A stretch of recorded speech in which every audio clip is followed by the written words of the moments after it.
Hold on.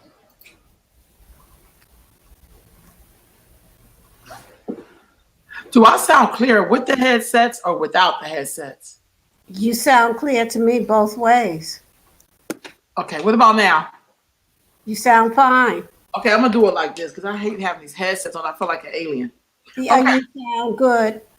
okay, good. And it's just me and you for the most part until some others jump on. But Mm-hmm.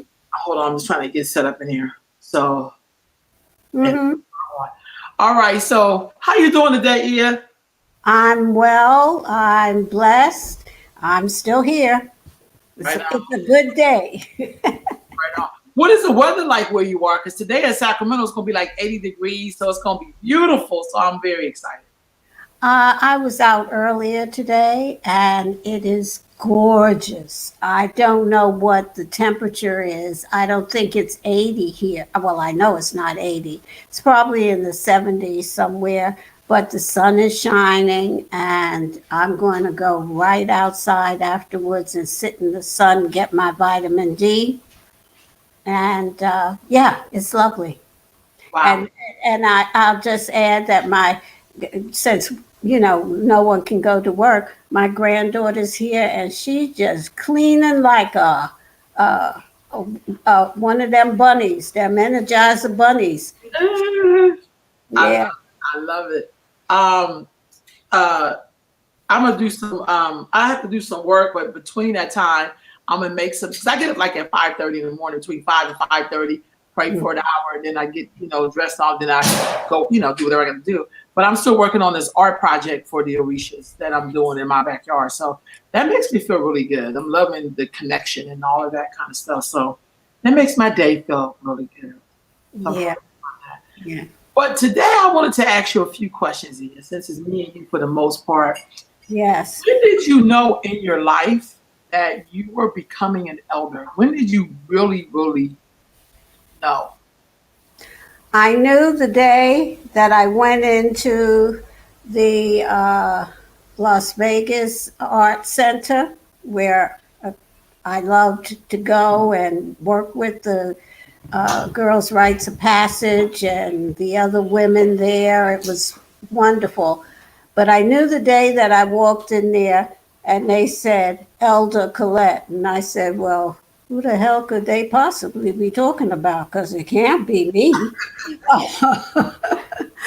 And I won't say I went kicking and screaming, but it gave me pause and it made me stop and really think about myself and where I fit into the picture in the lives of others. And I realized that I am an elder. Um, Now, I'm not sure that I thought of myself in those terms because elder to me is a term of endearment and of responsibility and of love and of honor. And I'm just not an old lady. I'm that too. But I'm an elder. Um, that's how what they called me, and that's the shoes that I knew I had to step into. And I was happy to step into those shoes because it was time for me to pass the baton on to all of those who were coming or all those who are coming behind me. So I was at the art center. And somebody said Elder Colette, they really said Elder Iyale, because Iyale is my spiritual name. Colette is my government name. Um, and so when they said that, I stopped, but they blessed me by saying that because they put me on my path to elderhood or eldership. Yeah. So with that being said, did you feel that though? Did you have a moment when you were like, oh my God, I'm the person holding the baton? Like, like for me, I grew up with a lot of elder women and older women molding me and shaping me and loving me. And then it's like one day I woke up and it's like, where they go? Like, cause now they're ancestors. And so it's like, you know, people refer to you as such is one thing, and I'm glad you explained that. But when you feel like, when you really like, it's I'm supposed to be doing something. Like, it's easy to be an assistant, but it's hard when you are the person that people are assisting. Yes, yes. You know what I mean? Hard, very hard. Um, I can say that stepping into the shoes of an elder has been a big a time of growth and learning for me. I realize, I say this often, so I'm sure I probably have said it here before. I realize how little I really know and how much I have to learn, and how, like, I'm not in a panic, but I am in a rush to learn all of these things, to make sense out of life, out of why am I here? Why was I born into this reality at this time? What is it that I'm supposed to do? What can I share with others? Why am I sharing it? Remaining humble as I share whatever it is, and realizing that people have their own journey. They have to walk. You know, sometimes I'm talking to my granddaughter, and she said, "No, no, no, no, no." It's like, blah, blah, blah. And I say, I have to learn how to step back and let her have the experiences that she came to this lifetime to have. I can't tell her what to do. I can only give her a suggestion. And if she doesn't want to take it, um, that's fine. There's nothing wrong with that. That's fine. She has to take each step on her journey. Each experience takes you to the next. Um, and yeah, so that's my elderhood. I stepped into those shoes, and I know I have a responsibility not only to others but to myself, to do the best, be the best elder that I can possibly be, and get out of my own way, and get out of my own head, because I'm Obatala, so you know I'm kind of heady there. I'm in the head. Get out of my own head. Yeah. So when you were young and you had elders around you, do you see yourself reflected in them reflected in you now?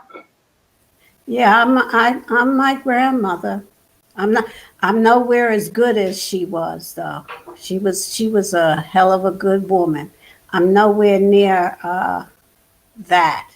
But yeah, to have a really close relationship with your grandmother or any grandparent, but for me it was my grandmother. To have that relationship, and then to step into the shoes of being a grandparent yourself to my granddaughter.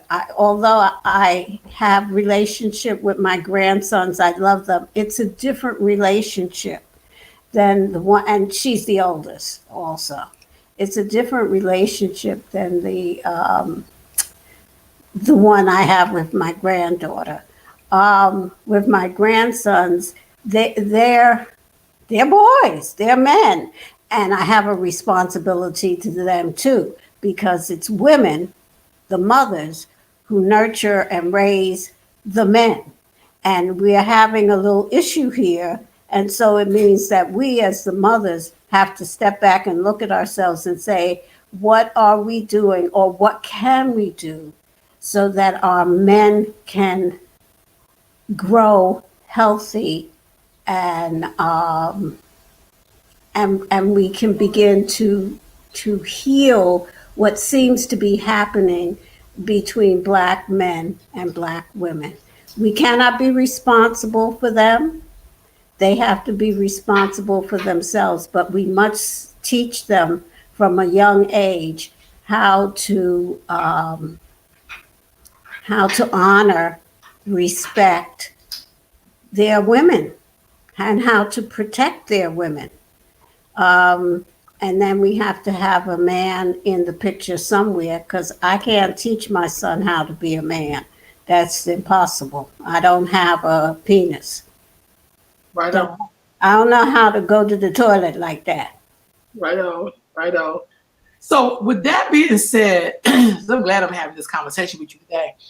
How did you, because you have a son, correct? Yes. How did you balance your son's relationship and then your relationship with your significant other or his father or the man in your life?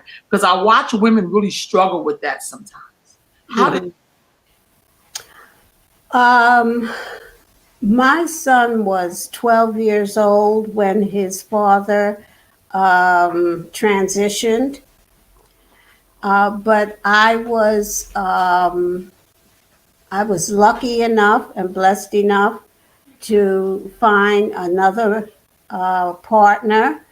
Although we did not get married, I was with him for about 20 something, 25 something, 27 years.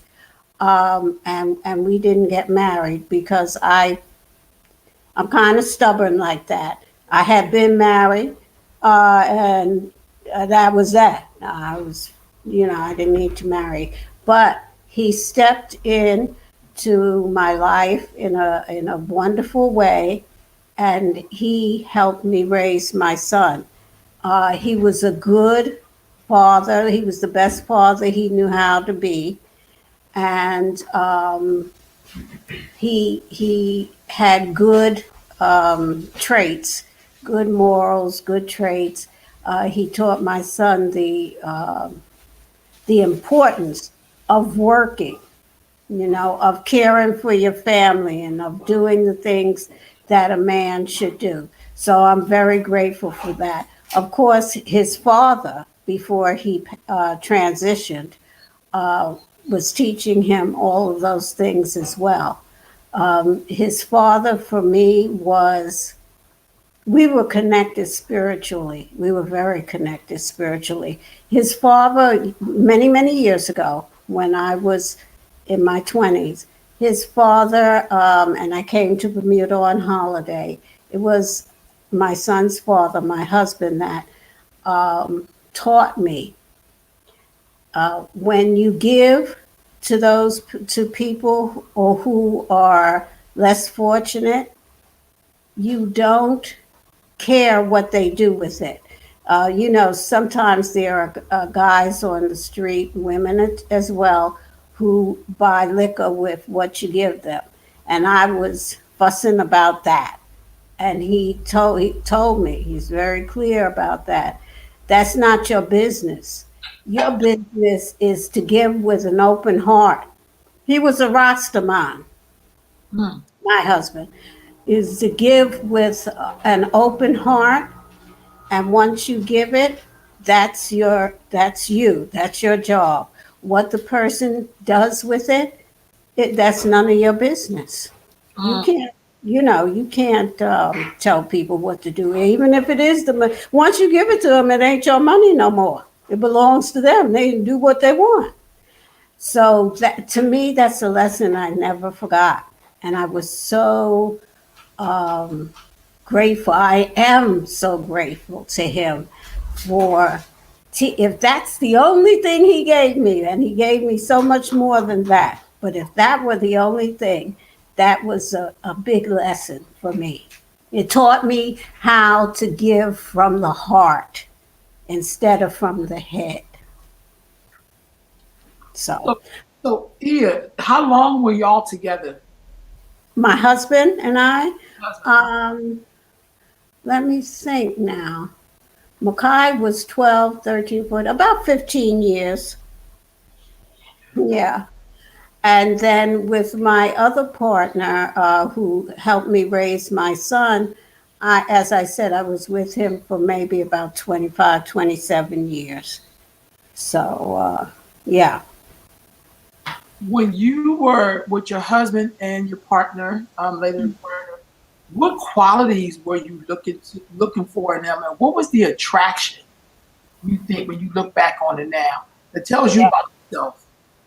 Yeah, with my husband, like the story I just told you, he was a humble, good, I mean, really good man. He really was. And he adored me. He adored me. At least that's how he made me feel, that he adored me. And at that time, I was wild, came out of New York, uh, having my experiences in New York. Um, so I was kind of a wild thing, but he tamed me. He tamed me, yeah. Um, Now, with my partner, that was different. Um, but he was a good man too. He was just very different from my husband. He had his issues, but he was a footballer, and of course, you know how we girls, we women, how we look at the footballers or the basketball players or the whatever. And he had a personality that was infectious. Everybody loved him. Everybody loved him. Despite the fact that he could be a pain in the ass, everybody loved him. And so did I. Mm. Now, the qualities. Um, for me, loyalty is almost not almost. Loyalty is number one. Um, I may not agree with you, but I'll be loyal to you. I'll stick with you no matter what. Well, of course, not if you're going to start killing people, but I mean, reasonable stuff. I'm loyal, and I look for that in others. Someone that makes me laugh, uh, someone that enjoys life and enjoys traveling. I did travel with my husband as well as with my partner. Loves traveling and exploring. Not going someplace with 50 people in a bus, but going someplace, getting a car, getting out there with the people who live in that wherever you are, and living with them. Um, so I like that kind of travel. What else? Honesty, being honest and open, having that communication, um, and oh, and pleasant on the eyes.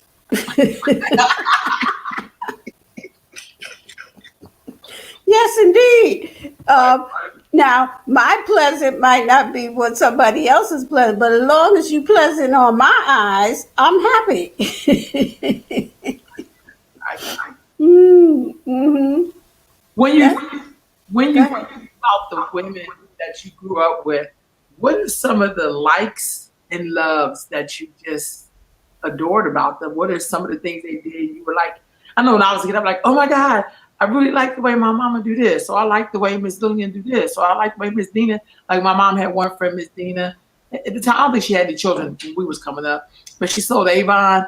I always loved the way she smelled. Like, I mean, just the way she would come in with all her little trinkets, and she gave me my Mm-hmm. first gold ring, and it was just something about her just felt so just freeing, and her spirit, the way she would roll with us. When my mother was sometimes a little tireder because she had 6 children and she was married to my dad and she was working. And so she would always come and help my mom or spend, we're going out to eat. I got it. Like, because my Mhm. mother couldn't do that because she had children. You know what I mean?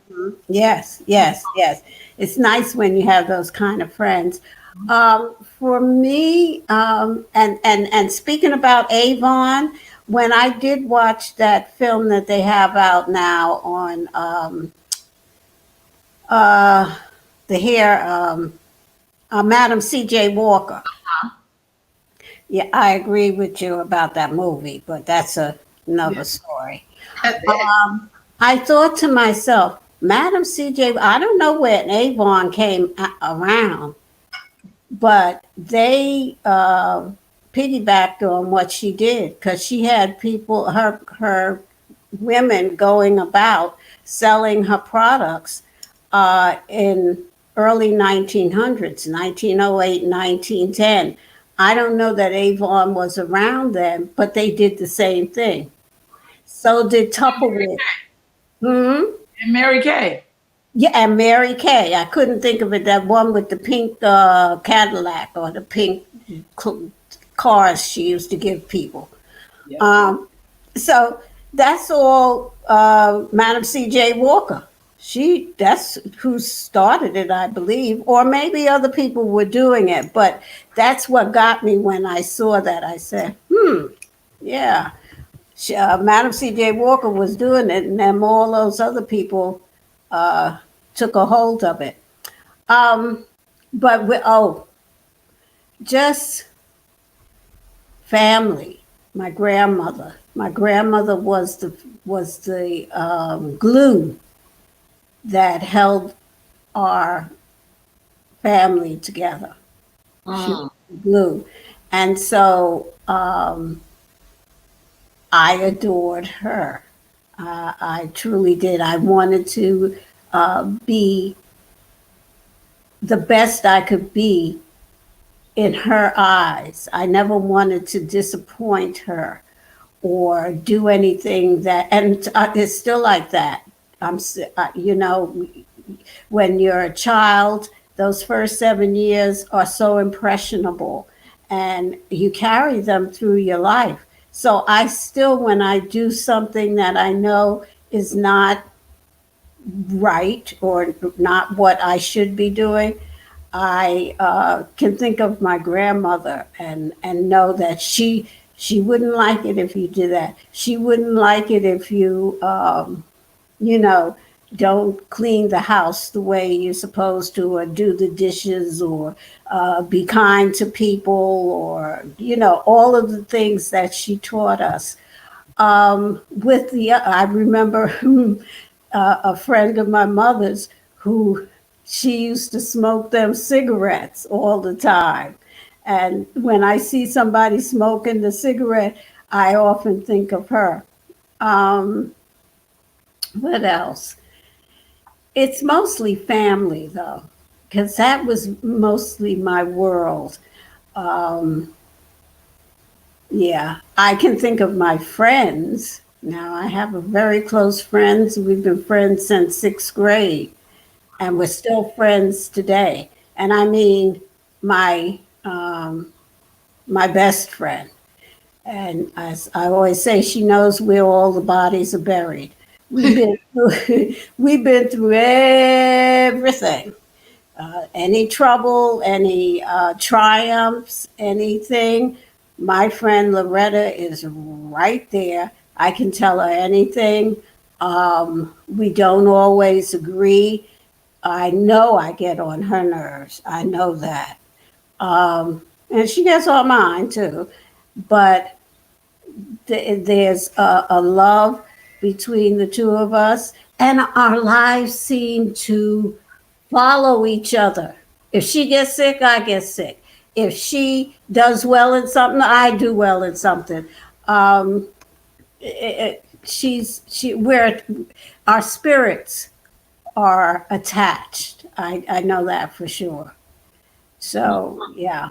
So, Um, so Go ahead. Oh, and flowers and the earth. That's my grandmother. Always had a big bouquet of gladiolas in her house, no matter what. So I love flowers. I'm just looking at. my flowers for Oshun over there. So before we keep going on this, what's the echo? Uh-oh. You turn something on? No, I haven't touched a thing.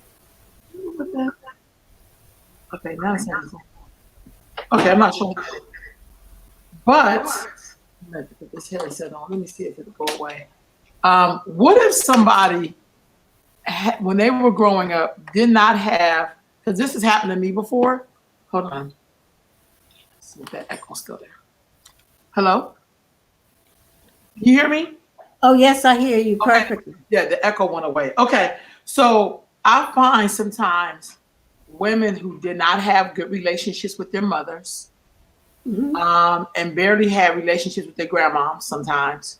Hmm.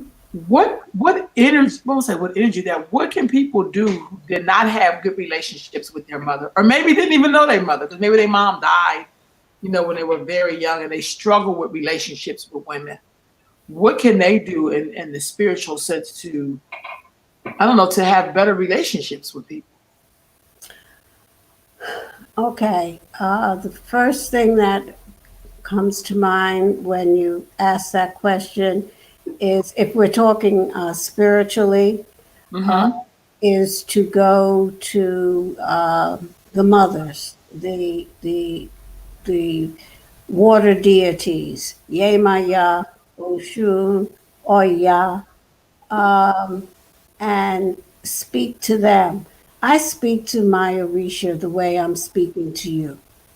Not as loudly as I'm speaking to you, but I talk to them. I would also say that once once you get a hold, and I know this is not something easy to take in, just work with me on this. Before we incarnate into this lifetime, before we settle ourselves in our mother's wombs as a spiritual being, taking on the form of matter. Before we do that, we have signed a contract, so to speak, made an agreement with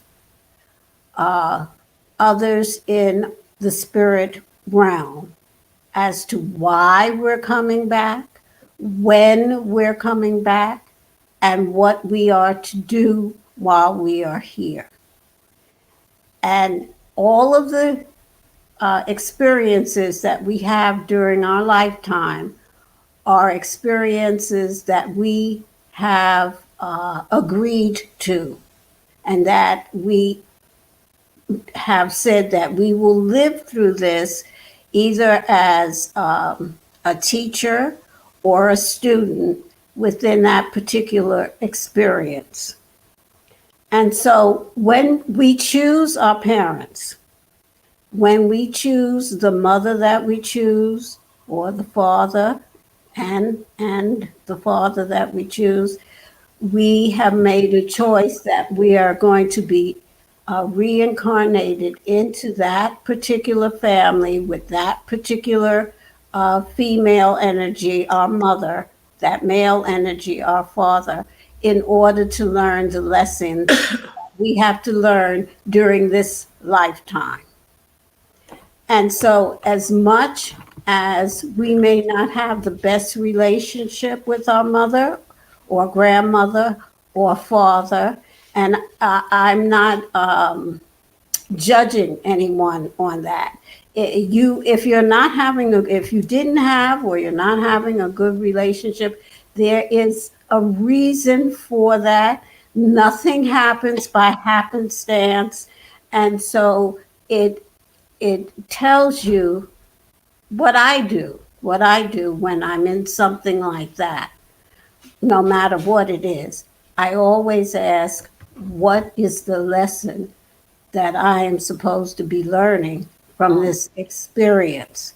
There is something that I have to look at within myself or change within myself. It may be with a mother that you don't have a good relationship. It may be that you have to learn how to be a better mother to the children that you bring forth. It may be that you have to learn patience, empathy. It may be that you have to forgive, because once you forgive, not forget, but once you forgive, you take that burden off of your shoulders. It may be that you have to, this is with, for me, this was for me, not with my mother, but with others. It may be, and I'm still learning this, it may be to keep your mouth shut and not tell people what you think. It may sometimes it's better just to be quiet than to go, spouting off at the mouth. And I have to still learn that, even after all these years. So that may be what you have to learn. And sometimes we go through those rocky times with our parents, so that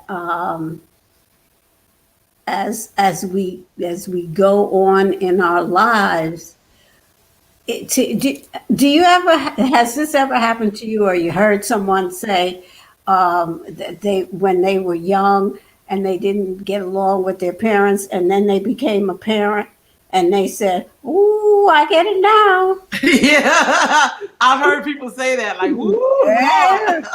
Lord." Ooh, I'm my mama all over again. Yeah. I've heard, Now I sometimes you just have to live through it, and and be open and honest with yourself, and never try to gloss over your feelings. Your feelings are your feelings. They are legitimate for you. Now, it may be that you have to look at that and ask yourself, what am I learning, or why is this happening? Or ask yourself those questions, but don't negate your own feelings, because that is what's going to bring you out onto the other side. If you negate the feeling, all you're doing is pushing it down and down and down, and eventually it's going to come out either in sickness of the body or the mind, or your mouth is going to go off. But it has to come out some way. So don't deny your feelings. If you have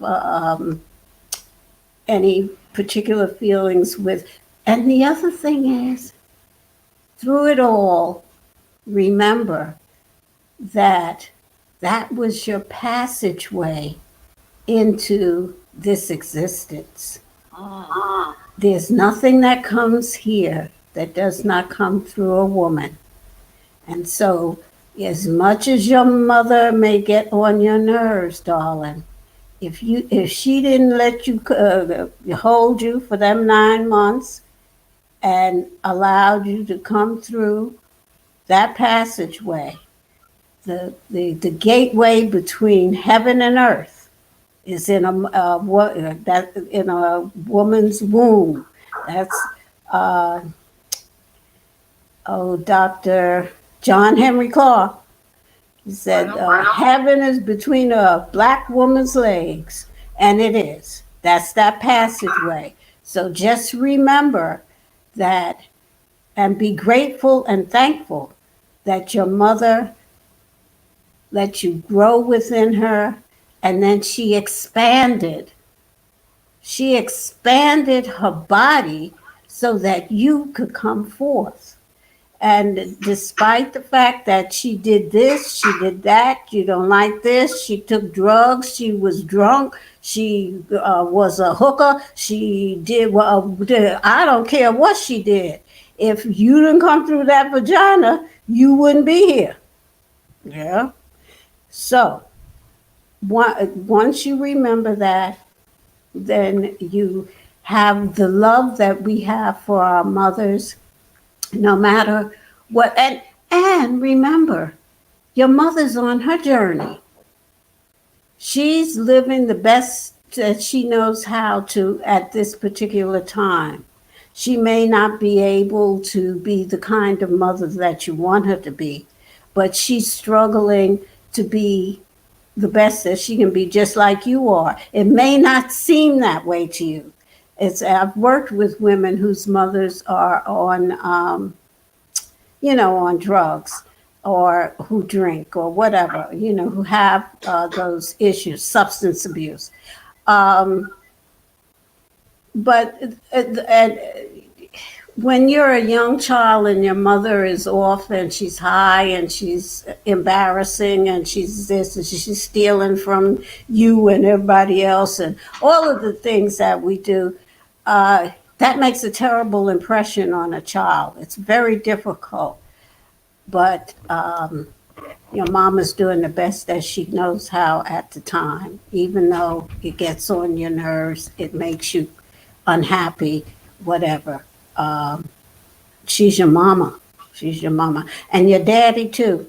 And we got a lot of daddies who are good, but we got a lot of daddies who just couldn't make it through. They just, they did the best they knew how. And then we have some that were just reckless and stupid, but people are on their own journey and we're all at different points and we're all trying to get back home and back to the Creator. And we're doing the best we can usually. We make mistakes along the way. I know. So you said something about forgiveness. Yes. What is the difference between forgiveness? Hold on, I don't know what that is. Iya? Yes, I'm right here. Okay. I don't know. Then the echo came back. I don't know. Okay. So what is the difference between forgiveness and to forget? Because you said forgiveness is something very different. Don't mean you have to forget, but there's a power in forgiveness. There is a mighty forgiveness is a gift that you give yourself. It's not what you give to the other person, because the other person is fat, dumb, and happy and going about their business, and you sitting here stewing over something that happened last week, 2 weeks ago, a year ago, 10 years ago. There are people who don't speak to their own family members. There's nothing under the sun that is pretty, unless the person tried to kill you or something. And sometimes even people can forgive those things too, for whatever reason. But just those squabbles that we have, oh Lord, and they happen so much at funerals and weddings. Oh gosh, it's not about that. They get to fighting and carrying on, and mama, you was never good to mama, and this mama left me this, and mama, look, whatever mama left you, and if you ain't got it and somebody else got it, that don't worry about it. You're going to go back home to the spirit world anyway, so just let it go and call it a day. We have to lift those things off of our own shoulders so that we can walk a little bit lighter during our life journey and realize why we're here, and that is for us to evolve as spiritual beings, to have the experiences within this material world that spirit cannot have, because spirit is not material. So that's why we're here. We have those experiences, and then we go back to the spirit world, and hopefully when we get to that point where we've learned what needs to be learned, then we don't have to come back anymore. And that's my goal. My goal is to evolve to the point where I can move on with and live within other dimensions instead of this third dimension in which I find myself. Um, yeah. So loss when you were talking. Oh, the forgiveness and forgetting. I'm sorry, I All right. forgot. um, yeah. So you get rid of that off of your own shoulder. You give yourself that gift of forgiveness, and there's no time limit. There's nobody that can tell you you got to forgive so and so for doing whatever they did or didn't do or you thought they did. There's no time limit. You can't. Sometimes we can't forgive in a year. Sometimes it takes us longer than that. So there's no time limit on that. And don't put yourself, I remember I said your feelings are valid. They're your feelings. And you don't have to apologize about your feelings to anybody. So, but at some point, you have to say to yourself, I need to get rid of this burden. I keep thinking about this, and this other person is living their life. Um, but you don't have to forget. If somebody kicks you in the ass, do not go back to get kicked again. Mm. Sometimes you have to keep your distance, even with family members. Doesn't mean you don't love them, doesn't mean that you don't forgive them. It just means for their best interest and for yours that you have to have that little bit of separation. But you don't want to have that situation where you go to a family gathering and the both of you are like one is in one corner and one is the other corner. You're just waiting for the bell to ring so you can come out with your dukes up so you can punch each other out. You don't want to do that. Just for your own peace of mind. For your own peace of mind, you want to. And the other thing with forgiveness, now this happens a lot in AA. You go to the person and you ask for forgiveness, or you let them know that you forgive them. Sometimes you need to have that communication. If you can get there, if it feels right for you, it's always good to have that conversation. It's called difficult conversations. They're not easy to have, but they are freeing. They free that burden on that's on your shoulder or on your mind or on your heart. So if it feels right to you, when you can get to that point and you take your time, you have that conversation, and sometimes it doesn't go very well the first time. Sometimes you have to have more than one conversation. But it's all about a gift that you give to yourself. How did you learn to embrace your African identity? Um, I know I say this often, but it's just the way it is.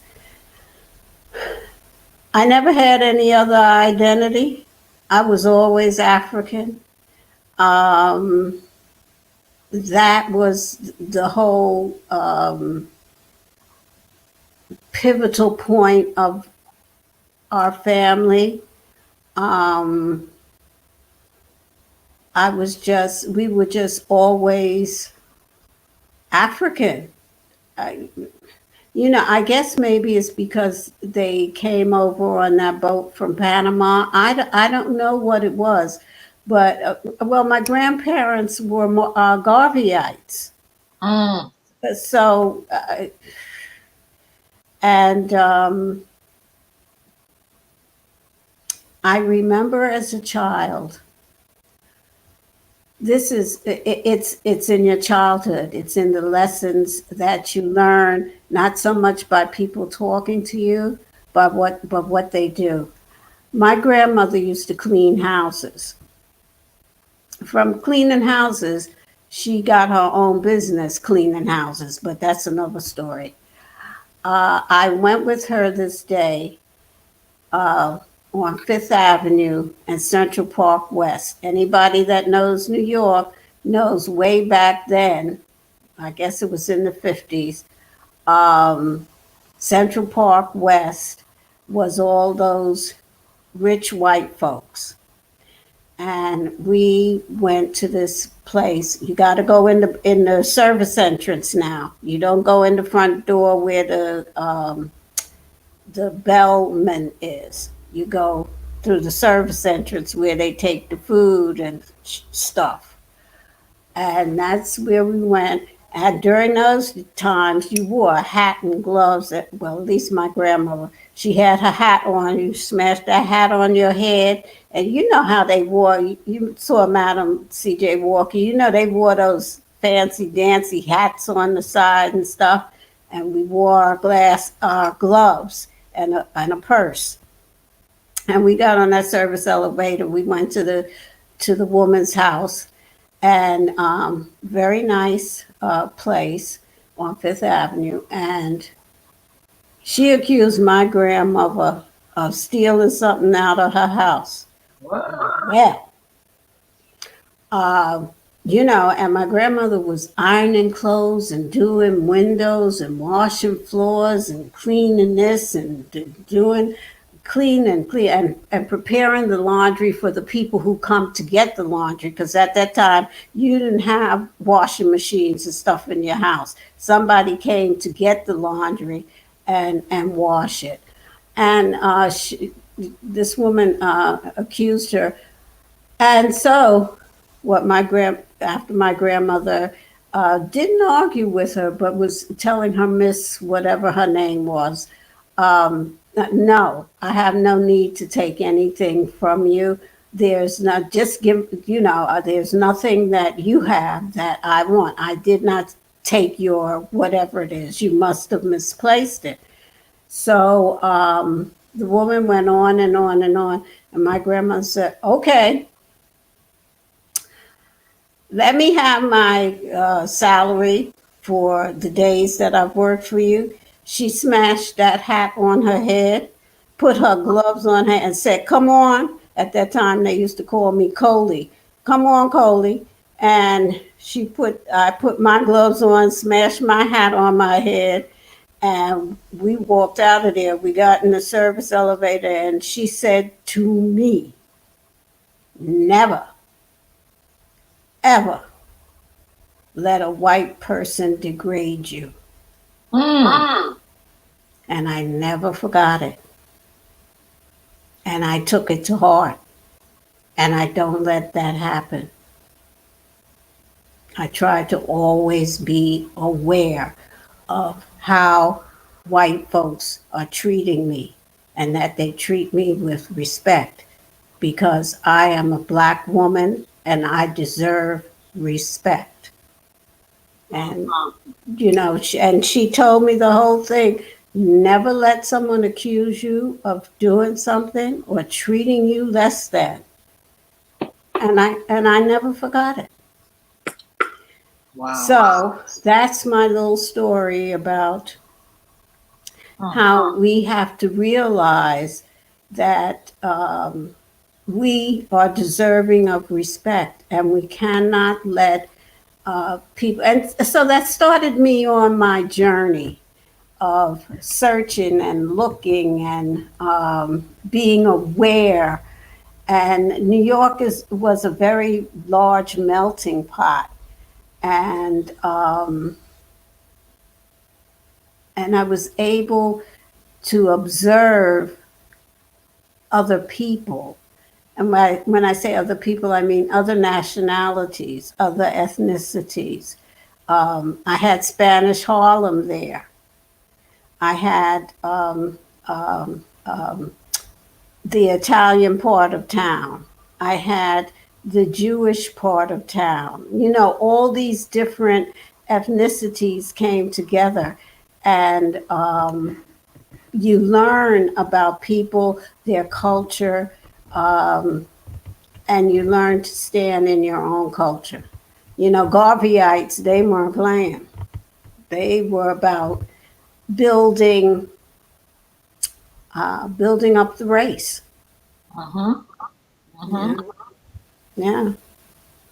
So that's yeah, that's how I learned. I learned from family, and then my uncles. Um, hmm, my uncles were gangsters. That's the long and short of it. Have you heard? I know you've heard of Queenie from New York. Numbers, the queen of the numbers. They work for her.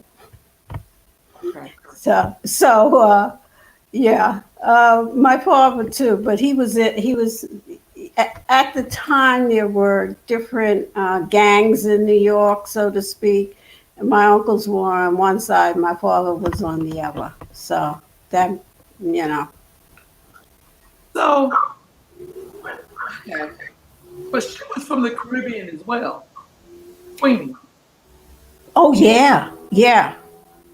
I think it was Martinique. I think that's what's coming to mind. But yeah, she was. But she spent time in Paris. Oh, Yeah, I didn't know that. yeah, yeah, Wow. Wow. I think it's those stories we miss. There is yeah. something about for me hearing stories from elders, like my Uncle Stanley, blessed in memory. My grandmother was deaf and mute, and he would always tell us, like, people always tell me stories about her. And one story in particular, because both of his parents were deaf and mute, my grandmother and grandfather. And so he said one time she told him to scrub down the stoop because they live in Philly. Yeah. And he went in the house, so he just was like, he put the bucket to the side and went on up the street, like to go do something, you know. So Hmm. she went to go meet with some girl, and as they were like hanging out, you know, it was coming to like I guess wrapping up their time together. And he said he puckered up to kiss her, and all he felt was this, like that across his lips, like from behind him. And we opened his eyes, you could see the girl running, and it was my grandmother. And he said, for a woman to be so deaf, I didn't even hear her creep up on me. Mhm. Mhm. Mhm. Like she didn't play. He said, I didn't even hear her, even though she was deaf. Mhm. She knew how to like creep up on. They didn't even see her coming. So when I Mhm. hear those kind of stories, it's just like my uncle, like he was such a great storyteller. But the way he would tell a story would have me fall on the floor because he said I was just like, oh, she ain't even gonna know I'm out here. Yeah. Yeah. Cause she can't hear that I left. Yeah. She don't know I left, and she knew exactly where he was. But see, that's a mother. Yeah, That's a mother. You know when they said, "I got don't do that," because I got eyes in the back of my head. that's right. That's right. That's And right. mothers do. I think we do grow eyes in the back of our heads. Yeah. I love stories. I love stories because for me, it takes me right to that time period, right to that space. And it's interesting because sometimes I'll do something be like, oh my God, that's what my mother would have done. Like, you Mhm. know, mom said to us, I remember she would say that to her. Just, you know, like my mother used to tell us, meat make you dumb. So when we Mhm. were growing up, we didn't eat a lot of meat. Mhm. Mhm. Yeah, And too much meat make you dumb. That's what she would say. yeah, yeah, yeah, yeah. They had their sayings, you know. They had their sayings, and a lot of their sayings were the truth. Yeah, There's that's so truth true. in their sayings. Yes. Mm-hmm. So I don't know. I just think it's just if I always tell people if you have elders in your life, get their stories, Mm-hmm. talk to them like that. Their memory, like I'm telling they, because one day your great grandchild, if you live that long, if you're blessed, or your grandchildren, or even your children may ask you Mm-hmm. about them, and you want to know something about them. Like I'm putting this book together. But my great grandmother was married 3 times, and I got all 3 of her marriage certificates. Mm-hmm. I was like, get it, grandma. My Yeah, grandmother was like, what? yeah, yeah. You know that book is going to be that's like your family treasure. Yeah. It's a family treasure. And your great grandmother that got married 3 times, God bless. See, she knew about feminine power. Yes, she did. Yes, she did. She knew. And all them years ago, we think we just learning and we discovered this and we came up with this and this and blah. Them women back there, them women were, they had nerve, Yes, I did. you know. They stood in their power in their way. Yeah, that's so true. Mm. That's so true. I just look at stuff and be like, wow, this is, and it gives me strength when I know the stories. When we're on the road trip and we're standing where Harriet Tubman stood, or where she sat at her church, or it's like standing in the place where things happen. It's like there's a power there. When we stood at the mouth of what is called Erie in Canada. So it's Erie is like just like Windsor. I guess they call it like a Providence or something like that. But it's actually where all of those Great Lakes meet to make Niagara Falls. Well, that place right there, a lot of enslaved Africans escaped right through that route. And we were Mm. it looked like a plantation, but that was one of the safe houses. We stood right there on a road trip. And I thought to myself, how blessed are we to be? And then the energy just felt some kind of way. Yeah, yeah. See, And that energy. that energy, you can't erase that. That energy is there. And it depends on whether it's time for you to really take it in. Sometimes we're in places like that. That happens to some of us when we go to Sedona because there's a lot of energy there. And you stand, if it's your time, if everything is meshing together, you get that energy, and sometimes you become overcome Mm-hmm. with the energy of the ancestors that stood in that same place. I know. It's powerful. And if we think about the energy of our ancestors, those in the United States and the Caribbean and South America who went through so much, we're standing on their, not only their shoulders, but on the very ground I know. on which they stood, and we can't afford not to do the best that we can because they won't accept any less from us. Right on. And it's a great responsibility. I guess sometimes when I hear people say stuff like, I'm tired of hearing about slavery, I just feel like it's so disrespectful to the people who lived that journey. Mhm. When I hear it, it don't make me feel oppressed. I don't feel bad about myself. That's why I think like, who is saying this? It makes me feel empowered. Like I get to be here on a computer. I created my job. My mother, was a nurse assistant, but she also scrubbed floors, so she was a maid. Her mother was a domestic. Her mother before her was a former. You know what I mean? So it's kind of Mhm. like, no, I don't get to be embarrassed by them. Mhm. You're not gonna make me feel embarrassed because of your mindset. I am so proud to be their descendant. I'm so Yeah. proud to be their representative. Mhm. 'Cause I'm Mhm. actually looking at my great great grandmother who was born in 1818. I could tell you the plantation she came off of and how old she was when freedom came and where she was. See, that means something to me. That's amazing, though, Rolanda. Do you know what a blessing that is? I would, I just wish I could go back to that place of my my grandmother's grandmother Mm-hmm. and see it and have the marriage certificate or see her name on a book somewhere or and to have a picture. Oh man, you look at yourself, you're seeing yourself, you know? Yeah, it's just kind of like when I think of something, people say, "Bro, you do such amazing." I was like, I ain't really amazing. It's my ancestors that's amazing. I'm just living what they set up for me. That's what Mm-hmm. I look at it. I am there. What's it? I am my ancestors' wildest dreams. And I always say, I'm my ancestors' blessing after sacrifice. Because that was a sacrifice to survive and Yeah. live and have children and try to, that wasn't easy. Mm-hmm. So for me, No. even when I remember one of my other community mothers, Catherine Hall, used to tell me that somebody told her that her absolute worst day was better than her ancestors' best day. I Yeah. never forgot that. So even when I want to complain or feel some kind of way, I'll be like, Londa, hold up. I may go play with my nephews or go, stand in the sun and be like, I can fix this. Immediately, Mm-hmm. I'll be like, I got a plan.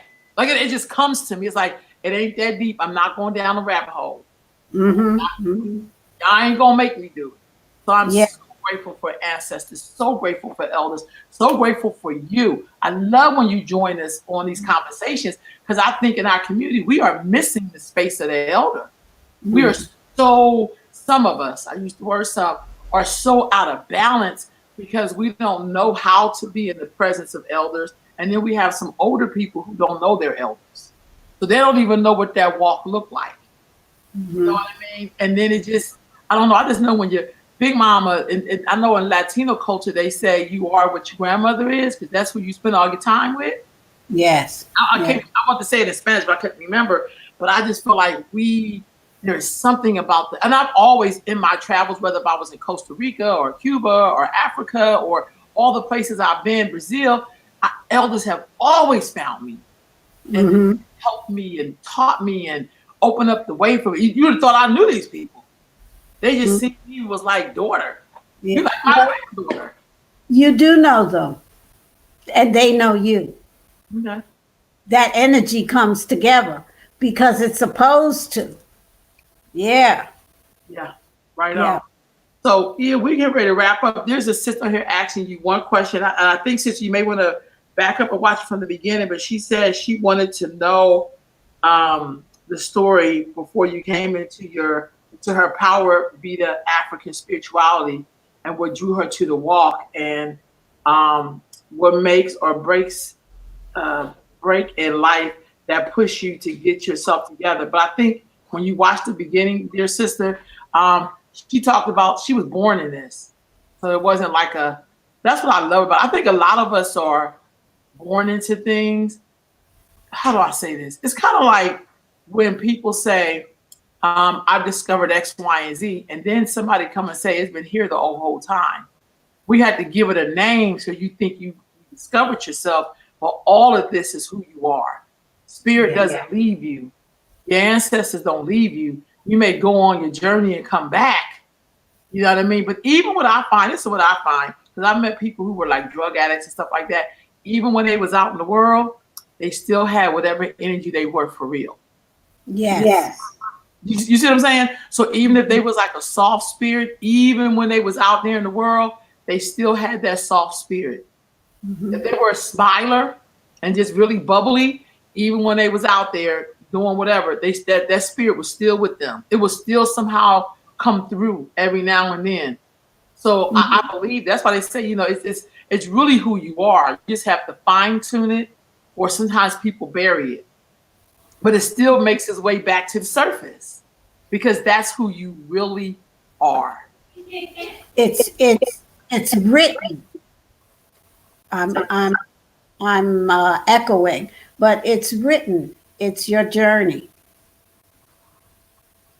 Right on, right on. Mm-hmm. All right, yeah. Go get some sun rays. I'm going to go get some sun rays. We'll all be back tomorrow. I'm Yeah. feeling really good. This conversation just lifted my spirits. I just got finished hanging out with this morning I did something different this morning. So I went to go see my great nephews and they both were together. So, but the little one kept trying to take the pen from the older one. It was so funny. And I was like, that's what he wants to play with you. Mm-hmm. Mm-hmm. And he was just so happy because the little one is just like everything with him is just smiles, like he's Mm-hmm. so Mm-hmm. happy. Like it's like I just love that energy that Yeah. Yeah. he'd be like he just get really happy. And then when you don't look at him, what he do is that he'll stare at you. Like I say, if I'm talking to somebody this way and I'm holding him, he will go like this. And then when you look at him, he'd be like, hey, because I need you to look at me. Yeah. I'm here. Hey. Me. I'm here. Like, I'm gonna need you to, but he will do. I watched that he looked at me. He said, and he looked around like, excuse me, but I'm Mm-hmm. here. So I was like, oh, okay. Yeah, yeah. This is my auntie, and this is my time. Right. And don't you forget it. Hey, yeah. I Mhm. just really babies, they are my light. They are my oxygen. I'm telling you, I could be thinking of a working through some stuff and be like, I'm just overwhelmed. Then I go, that's go see my nephew. And he just, by the time I finish, I'm like, I know what I'm gonna do. Like immediately I just be like, so sometimes you just need that little distraction, as I call it, or you need to get closer to the light.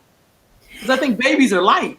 Yeah. Have you ever thought to yourself, I wonder, now I know I'm going kind of Oh, far out there, but oh, I wonder what our relationship was, you and your nephew.